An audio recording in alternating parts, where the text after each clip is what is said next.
स्वादिष्टान चक्र दाएं चैनल का आधार है। यह हमारे ध्यान का स्थान है और आध्यात्मिक ज्ञान का भंडार है। हम इस ज्ञान को ध्यान की शांति में विकसित कर सकते हैं। यह हमें अपने विचारों और रचनात्मकता को कार्य में लगाने की अनुमति देता है। और स्वादिष्टान चक्र का स्थान दूसरा चक्र एकमात्र गतिशील चक्र है। यह तीसरे चक्र के चारों ओर घूमता है। इसका वर्णन एक स्थान को सीमांकित करता है जिसका केंद्र तीसरा चक्र है, जैसे नाभि से झूलता हुआ पेंडुलम। इस प्रकार सीमांकित यह स्थान यहाँ हरे रंग में है। हम इसे शून्य या भ्रम का सागर कहते हैं, जैसे मैंने फोटो में दिखाया है। स्वादिष्टान चक्र की विशेषताएं इस प्रकार है। तत्व अग्नि, 6 पंखुड़ियाँ, रतन, पुखराज और नीलम। ग्रह बुध, रंग पीला, दिन गुरुवार और संगीत नोट लाल प्रतीक डेविड का सितारा। स्वादिष्टान चक्र कार्य इस प्रकार करता है। यह इन अंगों का प्रबंधन करता है।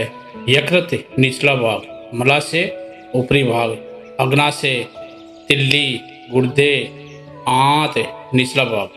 प्रजनन अंगों का हिस्सा अंडाशय। अंग संबंधी कार्य है प्रजनन, पाचन, उन्मूलन, ध्यान का प्रबंधन। स्वादिष्टान महाधमनी जाल से मेल खाता है। बायां बृहदांत्र जाल, अवरोही बृहदांत्र। शुक्रजनन जाल शुक्राणु बनाने के लिए संवहनी तत्वों और शुक्र कुटिकाओं को नियंत्रित करता है। सिग्नामाइड प्लेक्सस मल त्याग के लिए पेट का निचला हिस्सा, गुर्दे और मूत्राशय। सुपीरियर हेमोडोरियल प्लेक्सस मलाशय का ऊपरी भाग। अवर मेंसेटेरिक प्लेक्सस महाधमनी। सुपीरियर हाइपोग्रेस्टिक प्लेक्सस यकृत और प्लीहा का निचला भाग। अनुप्रस्थ ब्रह्मदांत्र। यकृत 2 चक्रों पर निर्भर करता है। दाहिनी ओर स्थित दूसरा और तीसरा चक्र दायां स्वादिष्टान और दायां नाभि। भौतिक स्तर पर छोटी आंत द्वारा अवशोषित पोषक तत्वों का अवशोषण, विटामिन और खनिजों का भंडारण, रक्त को हानिकारक तत्वों से शुद्ध करना, पित्त के स्राव द्वारा पोषक तत्वों का पाचन। सूक्ष्म स्तर पर यकृत पेट में वसा कोशिकाओं को ऊर्जा में परिवर्तित करता है, जिससे मस्तिष्क की ग्रे कोशिकाओं का पोषण मिलता है। यकृत हमारे ध्यान का केंद्र है। अगर ये ठीक से काम नहीं करता तो हम ठीक से ध्यान नहीं लगा सकते। बाएं स्वादिष्टान चक्र के गुण निर्माण, शुद्ध ज्ञान, प्रेरणा, सौंदर्य बोध की भावना। स्वादिष्टान चक्र रचनात्मकता के मूल में है। यह भौतिक धरातल पर कार्य करता है और मनुष्य को अपने कलात्मक आनंद के लिए पदार्थ के रूपों को बदलने में सहायता करता है। शुद्ध ज्ञान सूक्ष्म प्रणाली का ज्ञान है। शीतल तरंगों का अनुभव, उनके सूक्ष्म संदेश की समझ, उन्हें साझा करने की क्षमता और दूसरों की कुंडलिनी को ऊपर उठाने की क्षमता। दाहिने स्वादिष्टान चक्र के गुण शुद्ध ध्यान, प्रेरणा, अमृत चिंतन, क्रिया। मानसिक स्तर पर स्वादिष्टान चक्र नए विचारों को जन्म देता है। यह मानव मस्तिष्क को अमृत विचारों के लिए भी खोलता है, उन्हें उसकी चेतना तक पहुंचाता है। बाएं स्वादिष्टान चक्र की देखभाल बाधाएं यह है गुप्त विद्या, जादू के सभी रूप, आध्यात्मवाद, झूठे गुरु, झूठी मान्यताएं और ज्ञान। हाइड्रिन मनोविश्लेषण, मनोविज्ञान, ड्रग्स, नशीले पदार्थ और इनके ये उपाय है।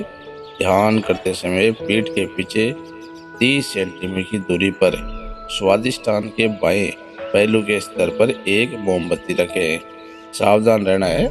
बाएं हाथ को फोटो की ओर तथा दाहिने हाथ को चक्र के बाएं भाग पर रखकर ध्यान करें। शरीर के सामने एक मोमबत्ती से चक्र के चारों ओर छोटे छोटे व्रत बंधन बनाएं। उन सभी पुस्तकों, वस्तुओं आदि से छुटकारा पाएं जिनमें बुरी तरंगें हैं। शुद्ध ज्ञान उन स्रोतों से आता है जिनमें शांत तरंगें होती है। जिस झूठे गुरु का आपने अनुसरण किया है उसके अनुसार उचित मंत्र बोलें।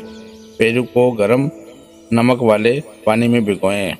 दाहिने स्वादिष्टान चक्र का ध्यान रखना है। बाधा यह है किसी की प्रतिभा का अत्यधिक दोहन, बहुत अधिक मानसिक शारीरिक गतिविधियां, भविष्य की ओर प्रक्षेपित करना, अहंकारी जीवन, क्रोध, हिंसा, शराब, भारी और मसालेदार भोजन। और इनके उपाय इस प्रकार है। दायां हाथ फोटो की ओर रखें और बायां हाथ चक्र के दाईं ओर रखें। उचित मंत्रों का प्रयोग करें। नमकीन ठंडे पानी में पैर डिबोए। जिगर पर बर्फ का प्रयोग करें। प्लास्टिक बैग का उपयोग करने से बचें। रबड़ या कपड़े जैसी प्राकृतिक सामग्री का प्रयोग करें। योजना बनाने से बचें। भविष्य के बारे में न सोचें। भरपूर नींद लें। यदि आवश्यक हो तो दिन में भी सोएं। लीवर संबंधी आहार लें। गन्ना चीनी लें। अपना बायां भाग ऊपर उठाएं और दायां भाग नीचे रखें।